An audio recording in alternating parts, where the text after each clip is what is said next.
인간행동의 탐구와 개정 방송을 시작하겠습니다.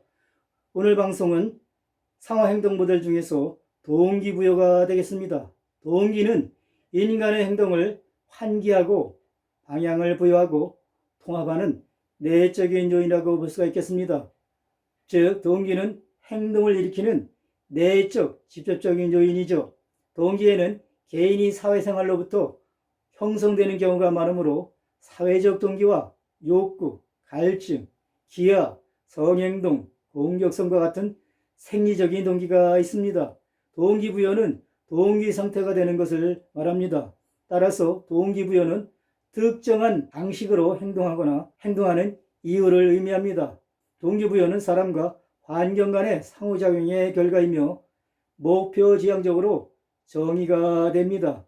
유혹이란 특정한 욕구를 불법적인 방법으로 충족시키는 지각된 선택이 되겠고, 도발은 불법적인 반응을 유발하는 재산, 안전 또는 자존심에 대한 지각된 착수가 되겠습니다. 인턴 과정을 위조하거나 별장장을 위조하거나 이러한 것들은 특정한 욕구, 즉 대입이라든가 대학원에 입학을 위한 스펙 쌓기가 되겠죠. 그러한 스펙 쌓기는 결국 거짓으로 자기 자신의 범죄 성향이 높고 도덕적 규범이 낮고 자기 통제력이 약한 사람들이 받는 유혹이라고 볼 수가 있겠습니다.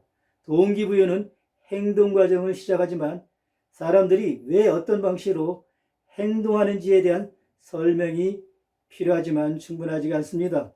사람들은 동일한 동기부여에 다르게 반응합니다. 예를 들면 어떤 사람이 특정 인기 상품을 갖고 싶지만 이 상품을 얻으려고 절도하는 것은 아니며, 새치기는 대기 시간을 줄여주지만 새치기 하지 않습니다.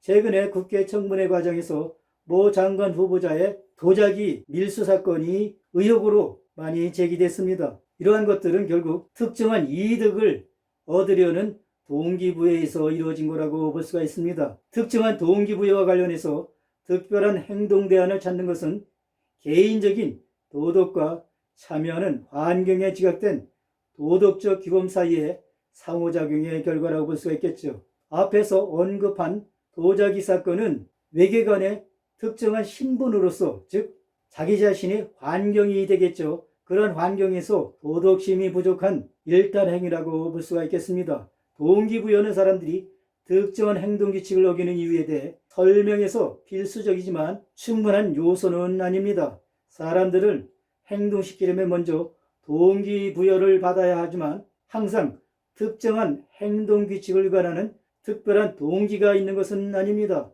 예를 들면 사람들은 탐욕이나 복수를 위해 다른 사람을 죽일 수도 있고, 즐거움으로 가게에서 상품을 훔칠 수도 있습니다. 마약을 사기 위해 돈을 벌 수가 있습니다. 최근에 국회 청문회에서 모 후보자의 부인이 절도를 해서 20만 원의 벌금을 받은 경우가 있겠죠. 모든 사람이 탐욕으로 해서 절도를 하지는 않습니다. 동기부여는 상황에 맞는 개념이라고 볼 수가 있겠습니다. 유혹이란 개인의 욕구와 욕구를 만족시키는 기회 간의 상호작용의 결과가 되겠고, 개인의 약속과 약속을 이해하기 위한 기회 간의 상호작용의 결과라고 볼 수가 있겠습니다. 개인이 어떠한 범죄 이탈 행위로 인해서 얻을 수 있는 이익의 상호작용이라고 볼 수가 있겠죠. 즉, 도발이란 불법적인 반응을 유발하는 재산, 안전 또는 자존심에 대한 지각된 착수가 되겠습니다. 결국 범죄 또는 일탈 행위를 시도하는 것이 되겠죠. 오늘은 동기부여에 대해서 설명드렸습니다. 다음 방송에서는 도덕적 여과와 행동 대안의 지각에 대해서 설명드릴 계획입니다. 본 방송이 유익하셨다면 좋아요를 눌러주시고, 구독자가 아니시라면 구독을 신청해 주시면 대단히 감사하겠습니다. 시청해 주셔서 감사합니다.